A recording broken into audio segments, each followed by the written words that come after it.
So for today's video guys ay magtatanim tayo ng kangkong.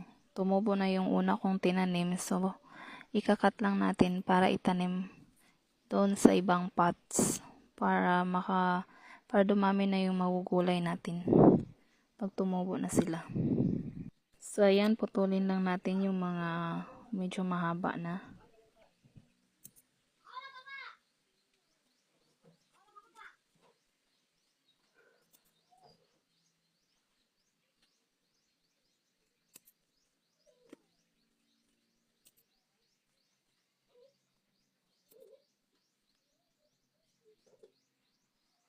So ito yung pagtataniman natin, yung mga plastic na patapon na. So pinagkakat ko, tapos yan lagyan ng lupa, tapos butasan natin ng kaunti dito sa gilid, magkabilaan. So ganyan,